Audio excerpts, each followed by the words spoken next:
తనపై జిల్లా అధ్యక్షుడు మాజీ ఎమ్మెల్యే గోపిరెడ్డి శ్రీనివాసరెడ్డి అనుచరులు దాడి చేశారని బాధితుడు ఆరోపణ చేశాడు. వెంకటేశ్వరరెడ్డికి గాయాలు, నర్సరావుపేట ప్రభుత్వ ఆసుపత్రికి తరలింపు. జగనన్న ఇళ్ల స్థలాలు, గ్రామంలో జరిగిన రోడ్ల నిర్మాణ విషయంలో మాజీ ఎమ్మెల్యే గోపిరెడ్డి శ్రీనివాసరెడ్డి అనుచరులు 3 కోట్ల రూపాయలు అవినీతి చేశారని ఫిర్యాదు. అక్రమాలను ప్రశ్నించినందుకు తనపై దాడి చేశారని తెలిపిన బాధితుడు దాడి ఘటనపై నర్సరావుపేట పోలీసులకు వెంకటేశ్వరరెడ్డి ఫిర్యాదు చేశారు. నర్సరావుపేట మండలం జొన్నగడ్డ శివారు రంగారెడ్డిపాలెం అనే గ్రామం అండి. నేను వైఎస్ఆర్సీపీ కార్యకర్తగా గత కొన్నేళ్లుగా పనిచేస్తూ ఉన్నాను.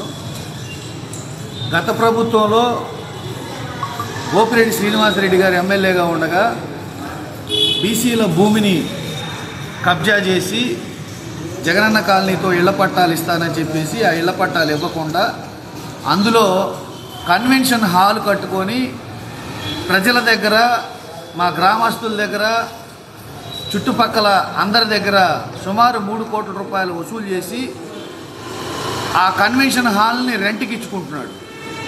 ఈ విషయాన్ని, ఈ అవినీతిని ప్రశ్నించాను. ఎందుకు మా ఊరు వచ్చిన రోడ్డుని మీరు వెయ్యలేదు అని, మా నాడు నేడు కింద వచ్చిన స్కూల్ని ఎందుకు కట్టలేదు అని, అట్లనే బీసీల భూమిని ఎందుకు ఆక్రమించారు అని చెప్పేసి నేను ప్రశ్నించానని పార్టీ పెద్దలకి ఈ విషయాలు తెలియపరిచానని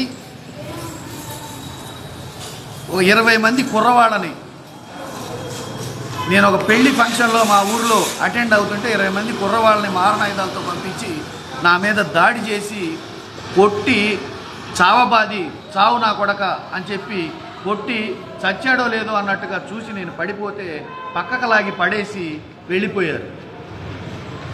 మా భార్య, పిల్లలు వచ్చి 100కి డైల్ చేసి పోలీసు వారిని పిలిచి ఇక్కడికి తీసుకొచ్చి నాకు జాయిన్ చేశారు. ఇక్కడికి జాయిన్ చేసిన తర్వాత మళ్ళీ ఒక 20 మంది కుర్రవాళ్ళని పంపించి నువ్వు ఎమ్మెల్సీ తీసుకోవడానికి లేదు, కేసు వాపస్ తీసుకోమని చెప్పేసి ఒక 20 మంది కుర్రవాళ్ళని తీసుకొచ్చి బెదిరించాడు. నేను తీసుకోనని చెప్పాను. తర్వాత సాయంత్రం పూట ఒక 2 కార్లతోటి గోపిరెడ్డి శ్రీనివాసరెడ్డి గారు డైరెక్ట్గా మా ఊరు వెళ్ళి ఎవరైతే నా మీద దాడి చేశారో వాళ్ళ దగ్గరికి వెళ్ళి వాడిని ఎందుకు బతకనిచ్చారు, ఇప్పుడు ఎక్కడున్నాడు వెతకండి అని చెప్పేసి మా ఇంటి దగ్గరికి వెళ్ళి వాకప్ చేపించి తిరిగి లేడు, హాస్పిటల్లో ఉన్నారని తెలుసుకొని రిటర్న్ వచ్చారు. దీని మీద నేను పోలీసు వారికి కంప్లైంట్ ఇచ్చాను. ఆ కంప్లైంట్ ఇంకా వాళ్ళని అరెస్ట్ చేయలేదు. గోపిరెడ్డి శ్రీనివాసరెడ్డి గారిని అరెస్ట్ చేయాలనేది ఆయన మీద, ఆయన బయట ఉంటే నా ప్రాణానికి ప్రమాదం, ఆల్రెడీ చనిపోయాడని చెప్పేసి వదిలేస్తే నేను బతికాను. ఆయన బయట ఉంటే నా ప్రాణానికి ప్రమాదం, ఆయన తక్షణమే అరెస్ట్ చేస్తేనే నేను, నా భార్య, పిల్లలు బతికి మనుగడ సాగించగలం.